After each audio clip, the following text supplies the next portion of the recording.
time, and while I was interrupted doing my soliloquy, talking about how TikTok got the worst fan base on YouTube. TikTok got some of the most casual basketball fans I ever seen in my life. They do some of the most despicable, hypocritical things you'll ever see in basketball discourse. And you guys, we see that it's a lot of guys that get criticized, y'all. I've been around this YouTube and basketball discourse space for a while now. Guys that normally get criticized are Jordan, LeBron, Kobe, Kareem, Bill Russell. Those are the guys that normally get cooked, right? But it seems like it's one guy that seems like he's untouchable when it comes to criticism, when it comes to analyzing their careers, when it comes to picking apart their careers. And it's one guy that get it past for generally every fan base, whether you a LeBron fanboy, whether you a Jordan fanboy, whether you a Kobe fanboy, whatever. It seems like it was one player that get a pass and a slap on the wrist, and all this basketball talk we be doing, all these criticisms we be doing of these players. It's Tim Duncan, man. Tim Duncan's the most overrated superstar in NBA history, man. And if we just go break it down, for one, let me say this. I believe Tim Duncan is an all-time great player. I just don't believe he's the top 10 player of all time. I don't believe it. Let's just say Tim Duncan is the ultimate professional.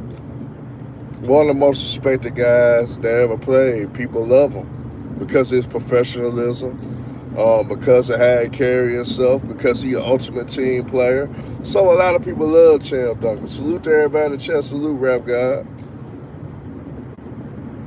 But a lot of people don't realize there's a lot of holes in Tim Duncan's career that you could pick apart when comparing them to other all-time greats. Let's just start off and say, out of most of the guys that we consider our all-time greats, top 10, he was rewarded the best situation that any superstar could be in or any great young player could be in.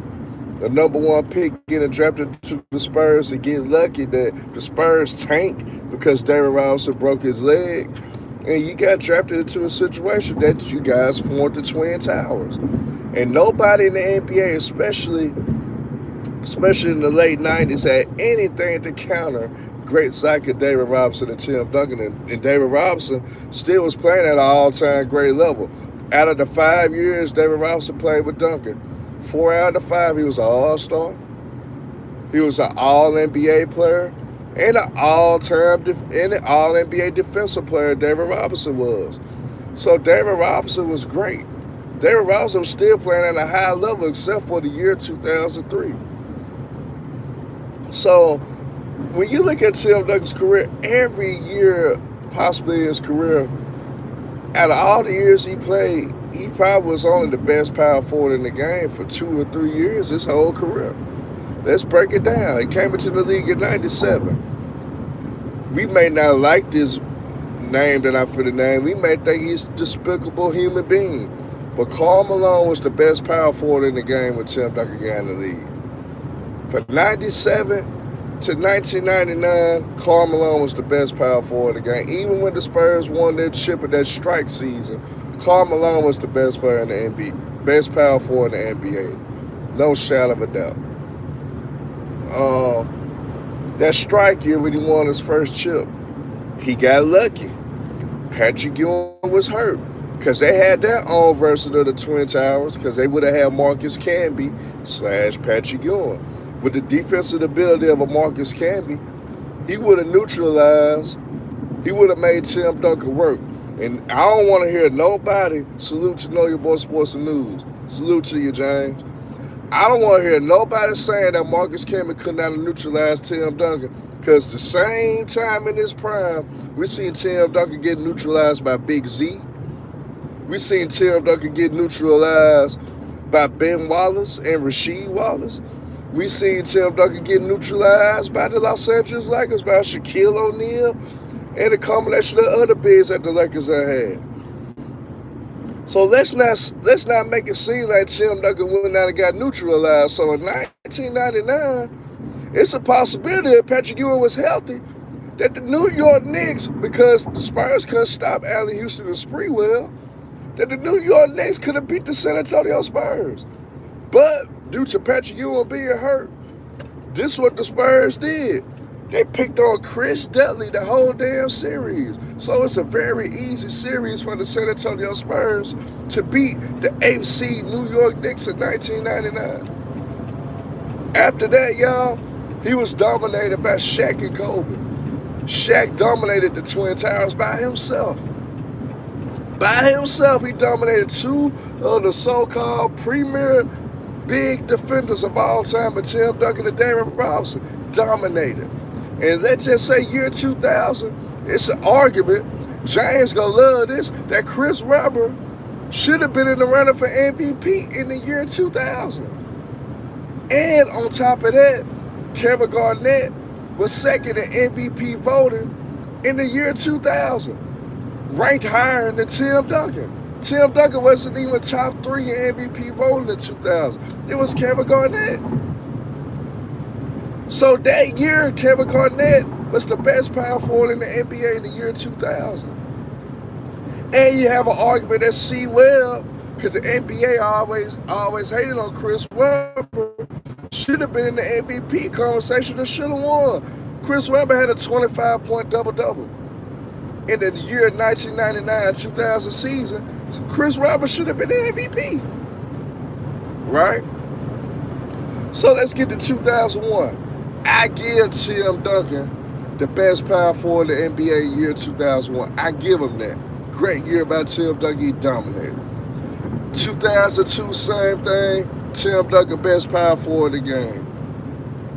2003, of course, that was Tim Duncan, best performance in the playoffs and regular season. Tim Duncan was the best power forward in the game. Now, this where things get crazy for Tim Duncan, y'all. This where things get crazy to the point that you can point out that he probably was never the best power forward again in the NBA. 2004, y'all. We know Kevin Garnett ended up becoming the MVP of the NBA in 2004 and got the Minnesota Timberwolves to their first ever Western Conference Finals at that time. Kevin Garnett did that. Best player in the league, best player on both ends of the court as well in 2004, right? 2005, these motherfuckers done led a European right boy for Germany, and Dirk Nowitzki ultimately came in, swooped in, becoming one of the premier scorers in the game. Dirk Nowitzki overtook and was the best power forward in the game in 2005, 2006, 2007. Garnett took it back in 08. Dirk got it back in 09, 2010. Dirk had it in 2011 and 2012. After 2012, Kevin Love was the best power forward in the game. From 2013 to 2016. So now, let me break down to how he was overrated defensively. Defensively, you guys. Amari Stoudemire in 2004, second year in the NBA. Second year in the NBA. Amari Stoudemire averaged a 30-point double-double, dominated Tim Duncan. Second-year player Amari Stoudemire dominated Tim Duncan, right? That same year, right, we seen Dirk Nowitzki had a lot of success, right? But the thing was, he got hurt. After that, right, we seen in 2006, the Suns had the Spurs on the rope. Amari Stoudemire cooking them the whole series. Steve Nash doing whatever the hell he wants to on the court. But Robert Ory did one of the biggest cheap shots in NBA history by basically shoulder tackling Steve Nash into the scores table, right? So ultimately, in anger, players from the Phoenix Suns got up off the bench, walked up on the court, and Tim Duncan got the biggest blessing that he could have got in 2006 and 2007 season by Amari Stoudemire being suspended so the Spurs could make the NBA Finals, and he was en route to get his 4th title at the time. Right? Now let me rewind it back in 2005. And the Spurs won in 7 games against the Pistons. Tim Duncan had a 20-point double-double, but the motherfucker shot 41% for the field.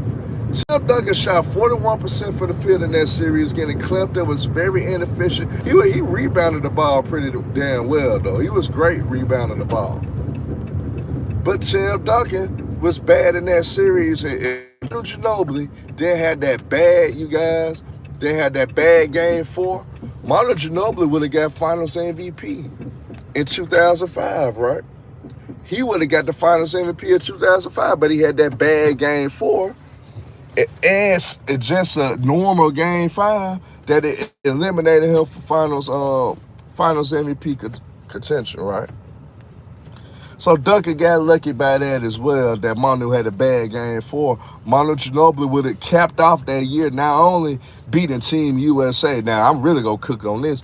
Beating Team USA in 2004, the motherfucker would have ended the year at Finals MVP if it wasn't for that bad game 4. Now, let's rewind back to the Olympics, right?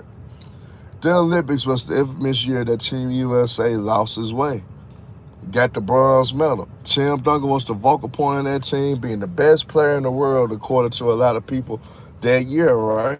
That summer, right? Because he coming off one of the best championship runs he had his whole career, right? Tim Duncan and them got their ass cooked and won the bronze medal, right?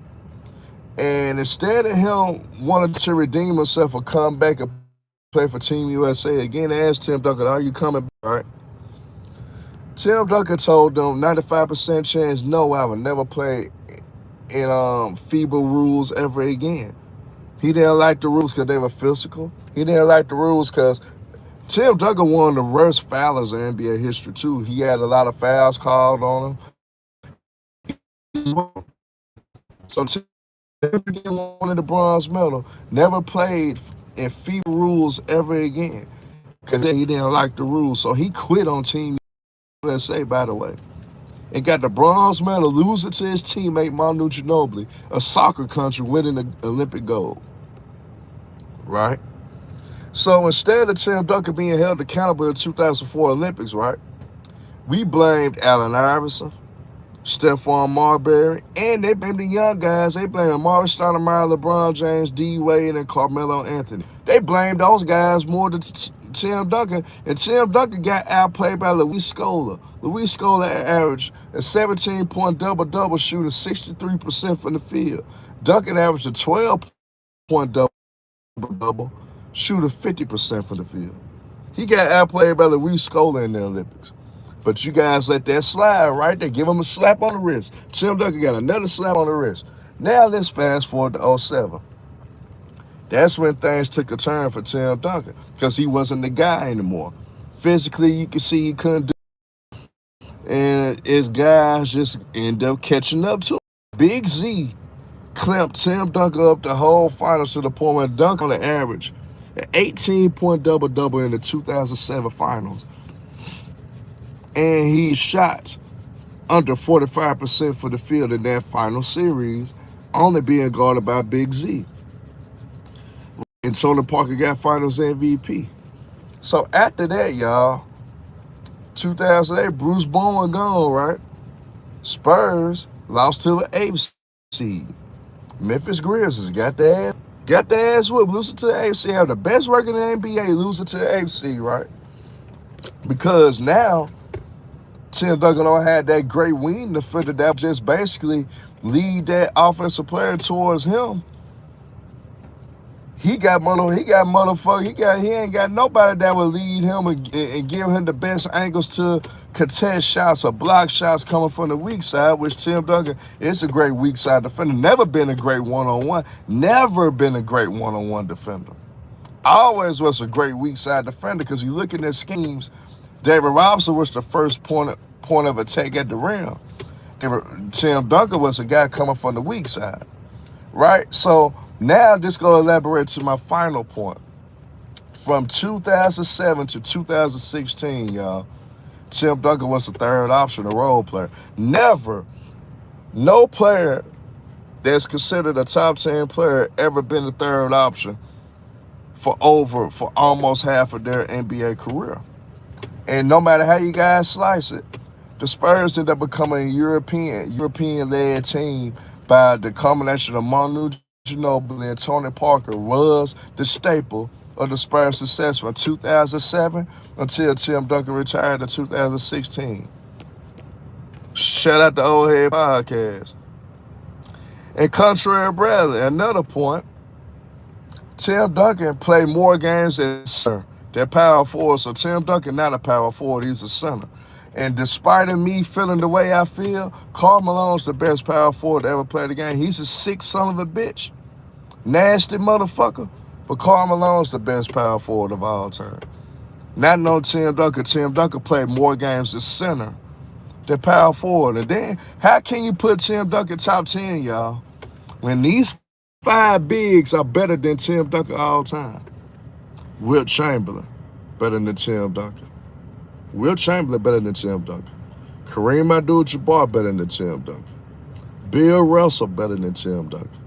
Hakeem Olajuwon, better than Tim Duncan. Shaquille O'Neal, better than Tim Duncan. That's five bigs, guaranteed, that was more dominant, left more of a mark on the NBA, that done more for the NBA than Tim Duncan right there. So with those five better, it's not that much space left. Duncan not better than Magic Johnson. Duncan not better than LeBron, even though I can't stand Jay Reed. But Tim Duncan not better than Jay Reed. Stephen Curry had more impact and done a whole lot more for the NBA than Tim Duncan. Stephen Curry better than Tim Duncan. We know Kobe Bryant, he owns Tim Duncan. Kobe Bryant owns Tim Duncan, dominates Tim Duncan, and kill him. And contrary, Bradley, look it up yourself. Look it up. Tim Duncan is a center. He played more games as center than he did power forward in his career. He's a fucking center. Only reason he played power forward because, hell, it's the Twin Towers. One of them, you young buck a power forward. You don't put Derrick Rose in the power forward, you put the young buck. Tim Duncan is a center. When he got drafted for Wake Forest, Tim Duncan was a center. Stop putting that man in the category. He's a damn center. And the only reason he made all defensive teams late in his career, because there are no great centers in the NBA. When you got big man like DeAndre Jordan making all NBAs, that tells you everything you need to know about the level of competition at that time. Tim Duncan should not have made no damn all defensive teams and shit, but there was no other great bigs in the game. We got DeAndre Jordan making all NBAs. That tells you everything you need to know. Why Tim Duncan still was making all NBAs and all defensive teams. It was no great bigs. All the bigs was gone. So stop that bull crap. Tim Duncan is a goddamn center.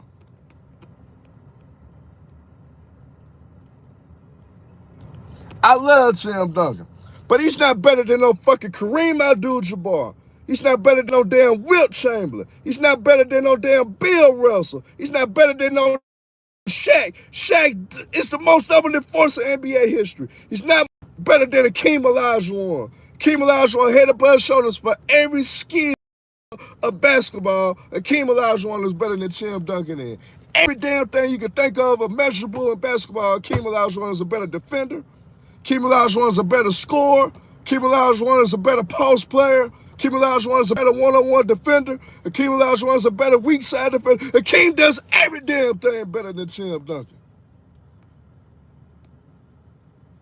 We got to stop lying. For over half his career, Tim Duncan was a third goddamn option. See, y'all niggas cool when niggas say Kobe Bryant not top 10. You cool when they put Michael Jordan as fifth all time and shit like that. You cool when other niggas get cooked, but you ain't cool when goddamn Tim Duncan get put in his place. Because out of his whole career, from 97 to 2016, the motherfucker was only the best player at his position for 3 damn years.